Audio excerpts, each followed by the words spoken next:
Good morning, everyone, and welcome to January 21st, 2025 on the Moose Minute Project. Sunshine is up, and if you're sitting where it is warm, you would think it is a beautiful day in southwest Wisconsin. I'll take the sun all day long. But the minus 16 to minus 19 degrees, definitely not very, very fun. And it hurts your face when you're outside. First time in a long time that I've had a sugar-free cappuccino this morning from Quick Trip because I am freezing and my hand hurts from the stroke. My nerves are on fire right now from the cold weather. If you stand outside in it very long due to the fact of the nerve damage, I feel like my hand is literally on fire. So, with that said, I hope everybody stays warm, stays safe. If you're in a trailer or something like that, please trickle the water for the next few days with this cold weather just so you don't freeze up. I lived in a trailer for a while. Nothing worse than this cold snap when you live in a trailer. Hope all your heating tapes and everything stay working. Just hope everybody's heat stays on too. And to all those delivering LP, to the fire department, to the sheriff's department, semi-drivers, if you're outside working, farmers, thank you. Thank you for doing what you do. It is miserable. At least the wind is not too bad currently. But thank you to all you guys that do that, guys and gals that do that. Truly appreciate it. Semi-drivers out in this weather, diesel doesn't like these colder temps. So make sure that's all treated as well. So, Moose Minute Project, titled, Why Is It? Why is it that we cannot voice our opinion without being called dumb, stupid, jackass, whatever they want to be called, they call us? Why is it that way? Why is it that if you voice your opinion anymore against something, you are the problem? Because they don't want to hear it. They don't want to hear that they may have made some wrong choices, that they have made things are going to be difficult. I have a feeling, and this is just my feeling, I have a feeling that going forward, things are going to get very difficult for a lot of us. Due to the fact that the last time I looked at my bank account, there was one apostrophe and one comma. The apostrophe is above nickels, I think. Yeah, that's where that is. I have one comma in my savings account. I don't have enough to make a six-figure income. Well, my six-figure, depending on if you count all the numbers, I might have six-figure income. It'd be close. So, I think my checks have six figures on them. Yeah, they do. But there's a decimal point in there too. So, I think it's going to get difficult. That's my personal opinion. I think yesterday, the highlights I saw from the inauguration, I think that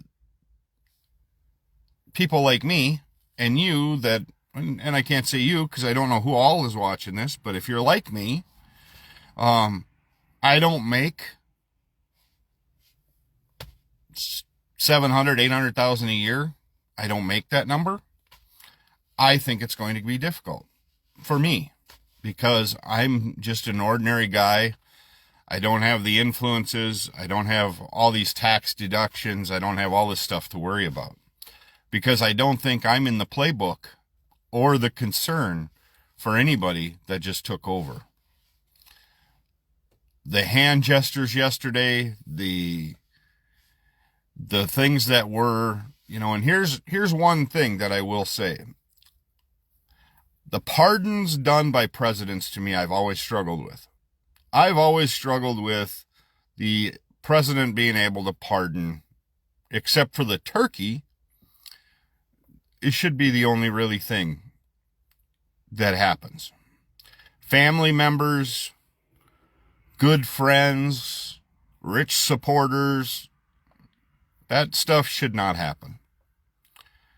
And yes, President Biden did some pardons the other day, and people are like, oh, jeepers creepers, since he did that, everybody is, pardons show that you're guilty. Well, then when President Trump and it is President Trump now, he got put in, just pardoned all the January 6th insurrectionists pretty much, or a lot of them, 1,500 of them, I think.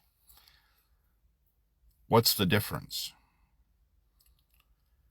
What's the difference of what happened?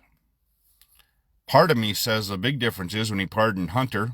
As a father, as a dad, I would have a tough time not doing that. But what did he really hurt? Did he physically hurt anybody? Did he really make people have anguish and depression to where there were 3 suicides by people that were involved on the security side of things from January 6th? Don't think so.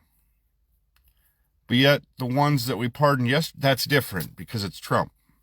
And if you're a Trump supporter, it's okay. We can still be friends. We can still talk. We can do all that. I'm not a Biden fan. I'm not a Trump fan. I'm struggling because I'm still struggling the fact that the everyday American, the people that are making this country run by going to work every day and putting their boots on every day, and female, male, if you're gay, whatever, if you're working every day and you're doing stuff, you're in my focus. You're the ones that I want to make sure are taken care of. And it doesn't seem to be that way. It doesn't seem to be where we are the priority. We are not the priority because we can't give millions and millions of dollars. I believe, and I'm going to look at it more, but I believe one of the things that Trump signed yesterday, the executive order, affected Medicare and Medicaid.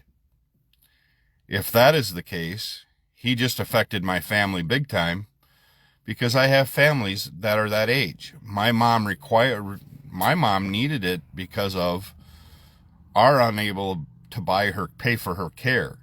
Her care while she was in her Alzheimer's facility was anywhere from $6,000 to $7,000 a month. And without supplements, there's no way. We didn't have that kind of money to work with.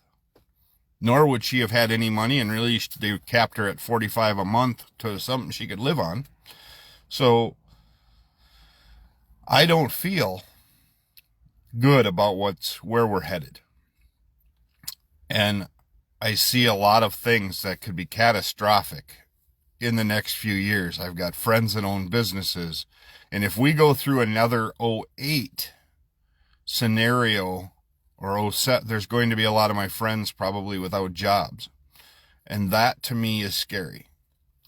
That to me with plants, and if you don't understand, take time to understand how tariffs are going to work. Because tariffs don't affect the company that is importing or exporting. It doesn't affect the 25% that he talked about for Canada and Mexico. Doesn't affect Canada or Mexico. The companies that are bringing them here in the United States is who pays that. So then as Americans, we pay that. I don't understand how even like a lawyer I saw the other day saying, oh, this is going to be a great thing. No, it's not. It is not going to be a great thing. Take time to educate yourself.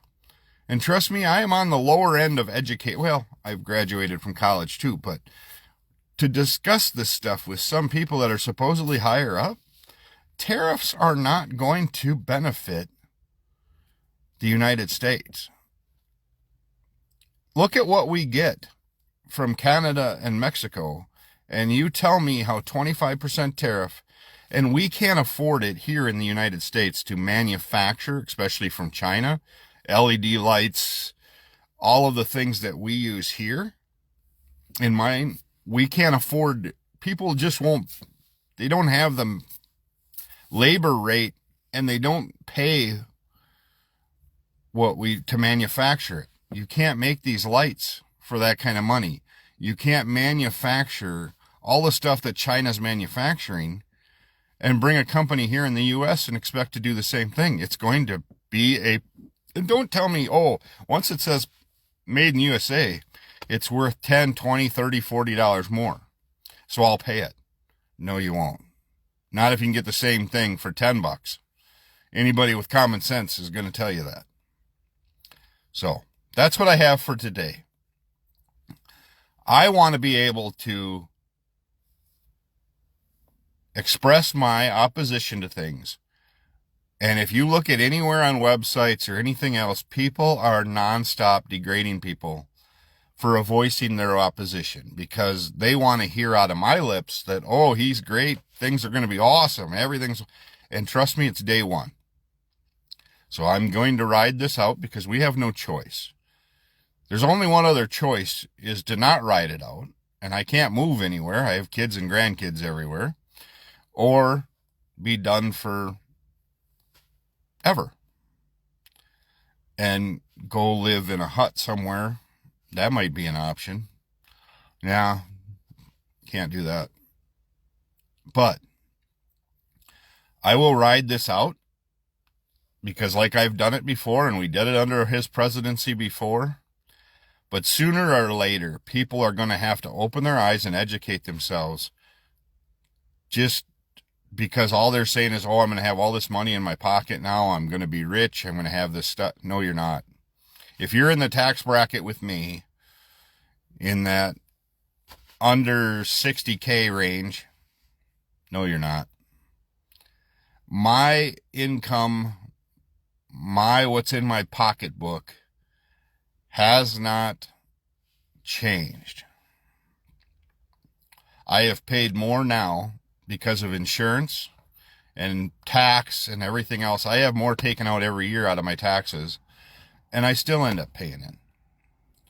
So it's not going to change. Groceries already are not going to go, they're not going to drastically fall. Fuel is not going to fall. If fuel's not going to get back to where it was. You can live on this high horse of, oh, the golden savior has shown up and how high pedestal he's put himself on, but it is not going to change that much. And I'm really worried about what's headed up next. So with that said, we're going to march on. Anybody struggling right now, reach out to me. I'm here to hear you vent, whatever you want. It's key for me. Thanks everybody for tuning into this, because this is where I can get my balance point. And, you know, people have said before, Chris, quit focus on the it's still part of our everyday life. We are embedded by it every day. We're bombarded by it every day. And we need to open our eyes and take a time to really look at it. And then go from there and stay positive, keep your head up, keep moving forward. So with that said, take time to bless somebody today if you can. You never know when they need it, especially in this cold weather. If you're outside working in this cold weather, or that's what your jobs do, or if you get called out to have to do it, thank you. Thank you for doing that. It is a true sacrifice to work in this kind of weather. It isn't. I couldn't do it. My hand would absolutely not take it. My face wouldn't. My nerves wouldn't. The stroke did some damages there that definitely couldn't do it. But have a great day. Take time to bless somebody today. You never know what they're going through, and you never know what it'll mean to somebody. Have a great day. I'll be back tomorrow morning with another Moose Minute project.